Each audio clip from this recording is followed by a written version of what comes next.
Hey, how are you doing?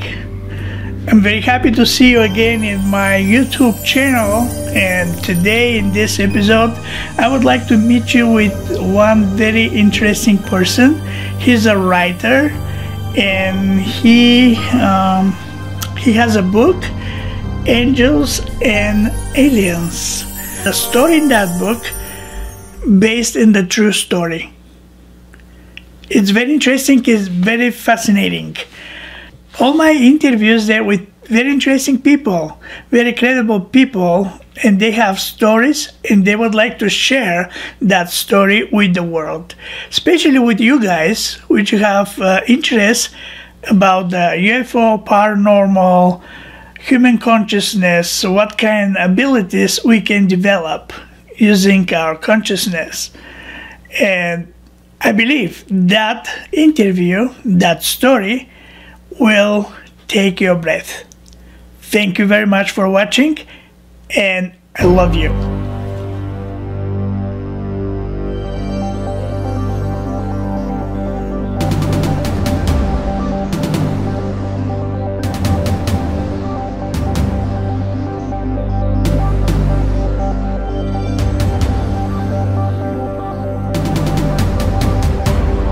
My name is Phil Wright, and I'm from, well, I currently live in Saratoga Springs, Utah.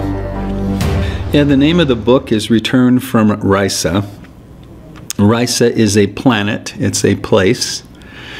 And the book is interesting because the book talks about a group of people that were taken from the earth thousands of years ago, and they were put on Risa, and one day they will return from Risa back to the earth. That's interesting. I mean, that's the premise. But book one really tells the story of a little boy named Connor, who at age 4, he and his 5-year-old brother were abducted by aliens. And that abduction continued for several years throughout their lives. We said in the book, when we wrote it, we called it a parable based on true events. And we did a lot of research, so we interviewed and found many abduction stories. And it's kind of a compilation of all of those types of things. But again, it's based on true events. The two characters in the beginning of the book are Connor and Christopher. Connor was 4, his brother Christopher was 5. And it starts out in 1965 in a little town called Oroville, California, which is about 45 miles from the capital city of Sacramento. Yes, both Christopher and Connor for years would tell their stories to each other, and occasionally they would say a few things to their parents, but not a whole lot. Most of the information came back to Connor much later in life.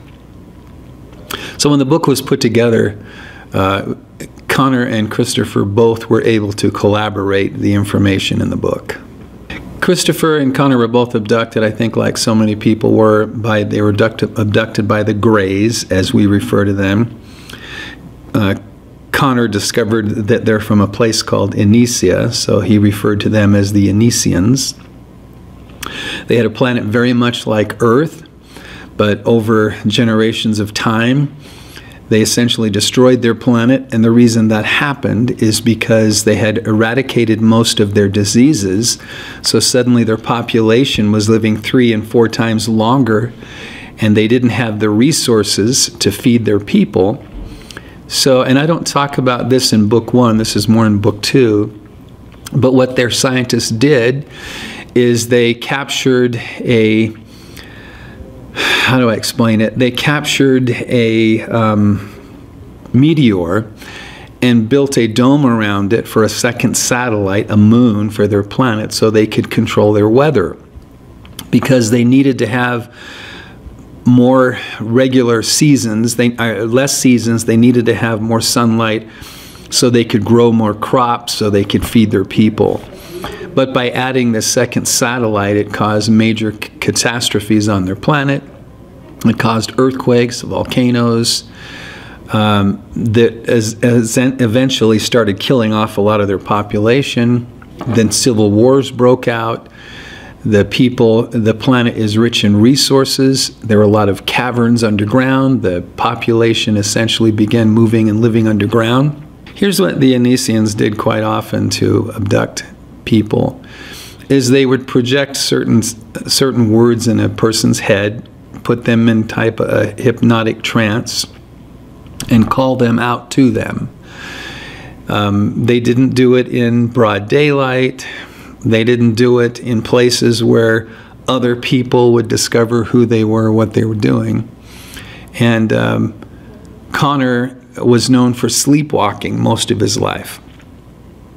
Then discovers really it wasn't sleepwalking. He was being lured by the Anisians, usually at night, to come out to them where they would find him and abduct him. And when Connor was abducted, it was actually, I take it back because it was the middle of the day, but he lived on a house that was kind of out in the country, surrounded by pasture and farmland. And his house was on about a 2-acre plot.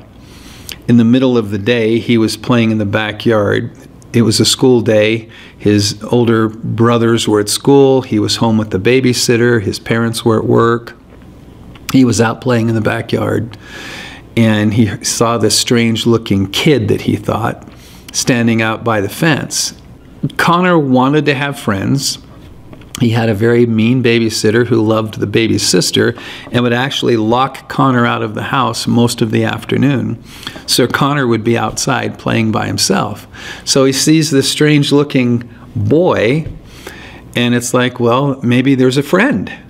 So he innocently goes up to this person, and when he gets close, then he gets scared, and this person starts talking with him, and Connor says, "You look really strange. Your eyes are big and your head's larger. What's wrong with you?" And the being is saying, "Well, you look strange too." You know, they're kind of having this discussion. And Connor says, "Well, what is your name?" And he said, "My name is Ektak." "What is your name?" And he said, "Connor." And then Connor says, "Ektak, that's a really stupid name." They were speaking probably, I want to say telepathically, but I don't know. It may have been speaking in English so that Connor could understand him. Mm-hmm. But again, Connor says, "Ektak, what a dumb name." And he says, "Well, Connor's a dumb name too." So this being kind of creates a relationship with this little boy through deception. And says, Connor says, "Well, where are you from?" And he says, "Well, I come from that ship." And he points way off in the distance, and Connor can see this silver football-like thing way out in the field. And he says to Connor, "I'll bet I can beat you there." And Connor says, "Well, I'm not supposed to leave my yard." And he says, "Well, is there anybody around? Can anyone see you leaving?" And he said, "No." So this being pulls up the barbed wire fence, and Connor climbs through it. And Connor hits him and says, "Tag, you're it." And the next thing Connor realizes as he's running is that Ektak is not next to him. He's already at this ship. And when Connor gets to the ship, then he's terrified. And that's the last thing he remembers right there. Because he realizes now this is a spaceship. And this is not some weird-looking boy he's talking to. This is, you know, he's only 4 years old, but he's old enough to understand this is not normal. This is not an airplane. This is not a helicopter. This is something scary. So, but then, you know, he was taken onto their ship, and they tagged him, put a tag in his shoulder. They inserted a tag, and later that day, he told his brother about what had happened, and his brother didn't believe him in the first place. And he said, "Ektak was really nice. Ektak is my friend." So the next day, Connor and his brother, Christopher, were out in the field playing in a large oak tree. And Connor said he had to run to the bathroom. And his brother said, "Well, you can urinate outside." He goes, "No, I have to do the other thing. I have to go back to the house." So when Connor went back to the house, this same being, Ektak, appeared. and got Christopher. Christopher resisted, and but he was eventually tagged, and when Connor came back, Christopher wasn't there, so Connor was very worried. He climbed up in the tree and he waited for a couple of hours, and then finally he saw Christopher walking back, and he could tell that he was upset and terrified, and Christopher sees Connor, and the first thing he says is, "Ektak is not your friend." So Christopher was more of the protector, and he was not trusting at all like Connor. He was very protective of his little brother, and he knew the experience that he had was not good. And that's why he said, "Ektak is not your friend." Connor and his brother Christopher had many encounters that happened at the exact same time. And then, about the time Connor was 10, excuse me, Christopher was no longer part of those encounters. So Connor doesn't know if Christopher was having something separate or not, or if it ended. Years later, he finds out from Christopher that no, it never ended, but they were no longer being abducted at the same time. There's one thing I write about in the book where they're actually on an Anisian ship, and they're both laying on their backs on a table, and they're restrained by some type of restraining devices, and Christopher gets away, and there were about a half a dozen of these Anisians, and they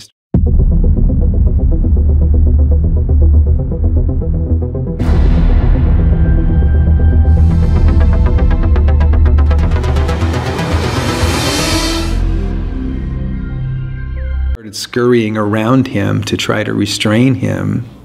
And he jumps up, and he's only 5 years old, but he pushes one of these Anisians. He just thrusts this Anisian against the wall, and it fractures the skull of the Anisian and kills him. So that was an experience where Connor realized that maybe they were in danger, and when they were abducted, subsequently after that, they were a lot more careful with Christopher than they had been at that time, because they realized he was pretty strong for a 5-year-old and very determined. One of the things they did is they would get in a person's head, and they would put them in a trance by repeating their name over and over. It was like, Connor, Connor, Connor, Connor, Connor, Connor. And that would create the trance so that they could direct you to do what they wanted you to do, to lay down, to follow, to whatever. And Christopher was always defiant against that. Well, they learned that the Greys were not necessarily cruel. They weren't trying to hurt or kill anyone. They were doing genetic research, and part of their research was to help strengthen their own race, because they had basically manipulated their own genome. They had contaminated their, I'm going to call it human DNA, with plants. And part of the reason for doing that was because they were living underground, and they were looking for ways to survive without constant vitamin D from a sun. They were looking for ways to survive underground, and they ended up manipulating their DNA, and they became a human plant type creature. And they got to the point where they could no longer procreate. Yeah, they could no longer procreate. So they were looking for ways to save their race by finding the right genes, human genes, that they could reintroduce back into their gene pool and hopefully start creating their own children again.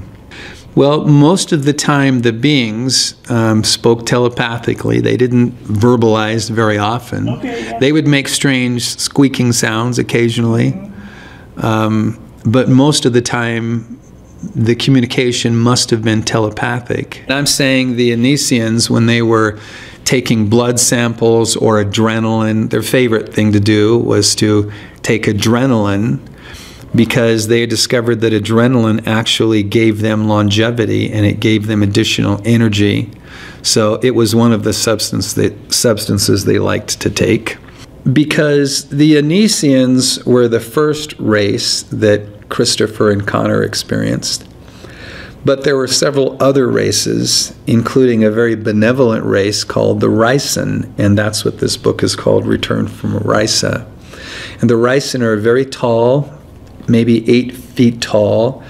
They're very, very bright colored people. Their skin is just very bright. Like Scandinavia, for example. Yes, but very bright. Or They had white hair, bright blue eyes, and their eyes were a little bit larger than a human's eyes. But they were a very benevolent race. And one of the things that Christopher and Connor learned about the Raisin is that they were from a terrestrial planet. So their planet had gone through a progression of where we would consider we live on a telestial world, and I'm speaking more of a spiritual thing. We live on a telestial world. Well, the Raisins, their planet had become terrestrialized, so they didn't have blood in their veins like we do. They don't breathe oxygen. They're a very different type of humanoid. Connor and Christopher rarely got sick their whole lives. They came from a family that has had heart disease, cancer, all kinds of things. They've never had any of that. They've never had high cholesterol. They haven't had any of those typical things that came from their family. So why? Well, maybe it's because they were interacting and touching, receiving DNA from terrestrial beings. I know that Connor and Christopher talked about it most of their lives, but there was a time when Christopher didn't want to talk about it anymore. And he didn't want to remember it. He didn't even want to deal with it. But Connor could never let it go. Connor wanted to remember everything. Mm-hmm. He wanted to understand why. You know, one of the unique things about this book, it's not just about aliens, it's about angels. And one of the things, you know, people will say, well, if a child is abducted that many times, they're going to go absolutely crazy. They're not going to have any sense of security in their life. They're going to be an absolute mess psychologically. And I would agree with that. But for Christopher and Connor, they also had visitations from angels at the same time. And the angels would basically tell them that God created worlds without number. He put his children on all those worlds, and he gave each of them agency so they can make their own choices. Some choose good, some choose bad. And maybe they have ambitions. That's true. And then they would tell Christopher and Connor, when you are abducted and they hurt you or do things that aren't nice, it's not that God has turned his back on you. It's that this is part of your life experience and you're going to be okay. Just know that there's still a God and he still loves you and he will protect you. So at the same time they're being abducted, they're also having angels come to them and tell them you're going to survive, you're going to be okay. There's a reason for all of this. If you believe in God and that he created the universe and planets everywhere, and if you think he only put children on one planet, that is the epitome of arrogance, to limit God's ability. Why would he just put children on one planet if he created worlds without number? Surely he put children that look just like you and me everywhere, everywhere. So to say that anytime someone talks about an alien abduction or the Watchers or any of that, it's evil, it's just demons, again, that's just a weak mind. That's a person who's not willing to look around. Well, yes, I mean, any being that comes from somewhere else is an alien, right? Mm-hmm. if you're talking about heaven and an angel comes from heaven, they would be considered an alien because they're foreign to this planet. But the difference is an angel being sent by an omnipotent God is not coming down to do experiments. They don't come down on a spaceship. You know, they're not coming for the same purpose. So they're two very different beings. One is literally a heavenly messenger from God, and one is a being that has its own agency to choose right from wrong. Yeah, well, I don't look at it as technology. I look at it as spirituality, because I personally believe that light is the source of all knowledge. Light is the source of everything. And God has complete understanding and control of light. Everything he does, let there be light, comes through light. And angels can be anybody. They can be you or me. We can act in the capacity of an angel if we're doing something to help somebody else. So let's assume a Ryson, for instance. Rysons travel on ships. But if they've been given an assignment, let's say by God, to go here and save this person, then they're acting in the capacity of an angel, but they're physical, human-type beings like you and I. Does that make sense? Yeah.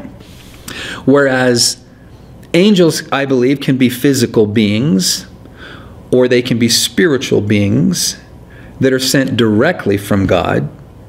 Whether they're coming on a beam of light, I don't know how they come and go, but there's a very distinct difference between an angel from God and a being from another world.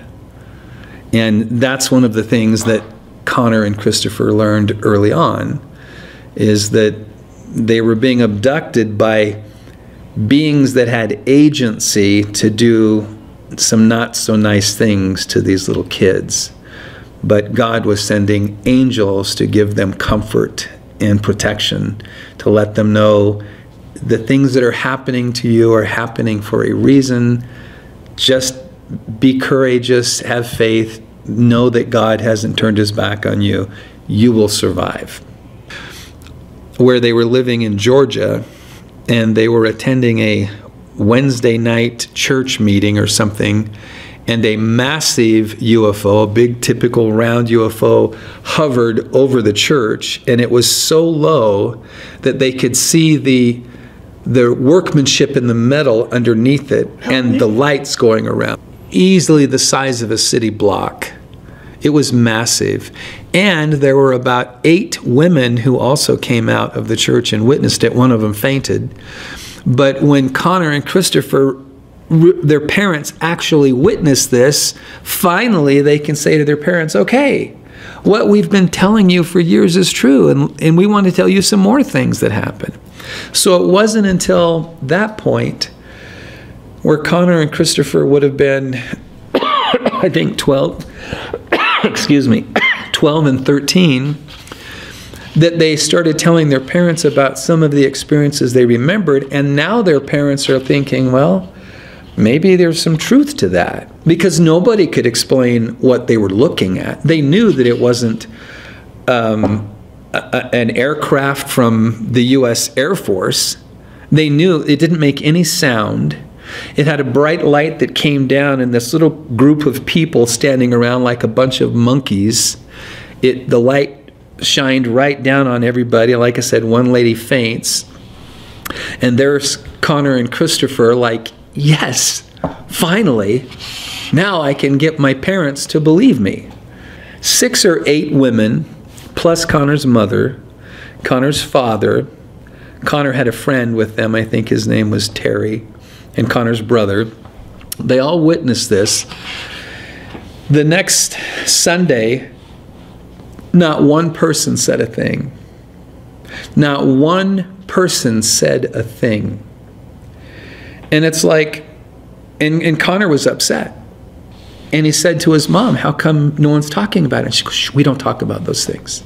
This would have been outside of Atlanta, Georgia, in a town called Sandy Springs. You know, if I worked on a top secret project for the government and I was sworn to secrecy and it had to do with aliens, and I discovered that aliens were coming to our planet and we knew that and we were interacting with them, and then I'm getting to the end of my life, I don't care what I agreed to, I would spill the beans. Because it's like, what are they going to do, kill me? I'm 85 years old, I'm on my deathbed, I want my grandkids and kids to come, I need to tell them something. And I would tell them. So, you know, these women would be in their 80s. I would think by now some of them have probably started to speak. I would. Look, I personally believe that God did create worlds without number, and He put children on it that look just like you and me. I believe that many of them have advanced to the point where they can do interstellar travel. The reason I don't buy into the interdimensional, I think the reason scientists or whatever are pushing that is they can't understand how a being could travel so far to get here, because we think of speed of light and 1,000 light years away, and you can't travel that fast. So instead they say, oh, it must be interdimensional and they're right next door or they're right next to us. I don't buy that. I believe that they have found ways to travel. In the book we talk about a light tunnel, which is kind of like, I guess, a wormhole, but there are light tunnels that go everywhere. And even though they have craft that can travel faster than the speed of light, if they're 50,000 light years away and they can travel 2 times the speed of light, it would take them 25,000 years to get here. But if they can use their craft and travel in a light tunnel that can get them here in 15 minutes, then I believe that's how they get here from other galaxies, from thousands of light years away. Yeah, they found a way to manipulate gravity. They use gravity and warping of space-time to move their ships to travel. And it also protects them against inertia. That's why you can see ships that do stuff like this, where you and I, our bodies would be all crumbled, we'd be flying all over the place. Well, they have the technology to eliminate inertia and to move any direction they will themselves instantly.